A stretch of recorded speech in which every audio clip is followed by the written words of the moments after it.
எப்படிப்பட்ட பிரச்சனையாக இருந்தாலும் சரி, அது இறைவனால் தீர்க்க முடியுமா முடியாதா அப்படின்னு நம்ம ஒருத்தரையும் கேட்டால் நம்முடைய ஆன்மா பதில் சொல்லும், நிச்சயமாக முடியும். எந்த ஒரு நோயாக இருந்தாலும் சரி, எந்த ஒரு கஷ்டமாக இருந்தாலும் சரி, எந்த ஒரு பிரச்சனையாக இருந்தாலும் சரி, அதை இறைவனால் தீர்க்க முடியுமா முடியாதுன்னு கேட்டால் எல்லாருடைய ஆன்மாவும் தெளிவான ஒரே பதில் தான் முடியும். அதுக்கப்புறம் தான் நம்ம அறிவை கொண்டு இல்லை நம்ம எதாவது பண்ணி தானே ஆகணும் அப்படின்னு பெரும்பாலும் மக்களுடைய பேச்சை கேட்டுட்டு மாறி போகிறது உண்டு. அல்லது கேட்டதையும் பார்த்ததையும் கொண்டு நம்மளும் ஒரு சின்ன முயற்சின்ற பேரில் அறிவை கொண்டு போகிறதும் உண்டு. இப்போ நமக்கு தேவையெல்லாம் மனசுக்கு அமைதி. அமைதியில் தான் நமக்கு தெளிவு. அந்த தெளிவு நமக்கு வாழ்க்கைக்கான வழிகாட்டுதல். அதனால் எந்த விதமான பிரச்சனையாக இருந்தாலும் நான் முதல்ல இறைவன்கிட்ட வேண்ட வேண்டியது, இறைவனே என்னை படைச்சவனே, என் பாவங்களை மன்னித்து எனக்கு அமைதியை கொண்டு உதவி செய்யும் கேட்கும். அந்த அமைதி மட்டும் வந்துருச்சுன்னு சொன்னால் அவனுடைய அருள் நமக்கு வந்துருச்சு. இனி நம்ம எல்லோரும் அந்த அமைதியை விரும்பி அதிகரித்து கேட்க வேண்டியது. நம்ம எல்லாம் கொடுத்த அமைதியை தவற விட்டுட்டு தேடக்கூடாது இருக்கிறோம்.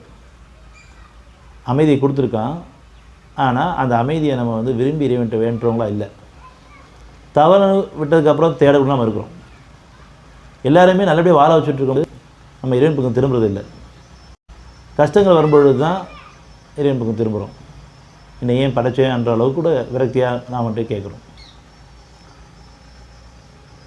அதனால் இறைவன் உங்களுக்கு சோதனைகளை அனுமதிச்சிடுறான்.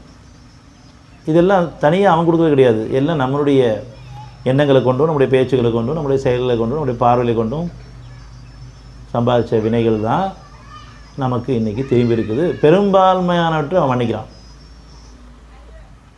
ஒரு சிலதை எந்த அளவுக்கு நம்மளால் தாங்க முடியுமோ அந்த அளவுக்கு நமக்கு அனுமதிக்கிறான்.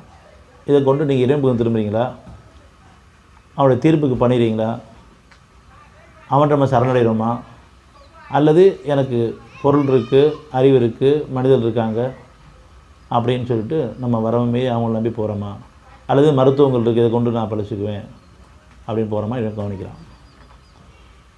எல்லார்ட்டும் இருக்க பலகீனமே நமக்கு ஒரு பிரச்சனை வரும் பொழுது உடனே நமக்கு இறைவன் பக்கம் அவனுடைய தீர்ப்புக்கு பண்ணிடுறதில்லை.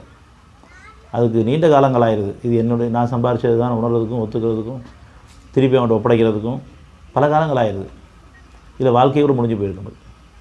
ஆனால் எல்லாருடைய மனசாட்சியும் தெளிவாக அறிவிக்குது, நன்மையும் தீமையும் பிறர் தரவாரா தன் வினை தன்னை சுடும், எண்ணம் போல் வாழ்வு முற்பகல் செய்து பிற்பகல் விளையும்.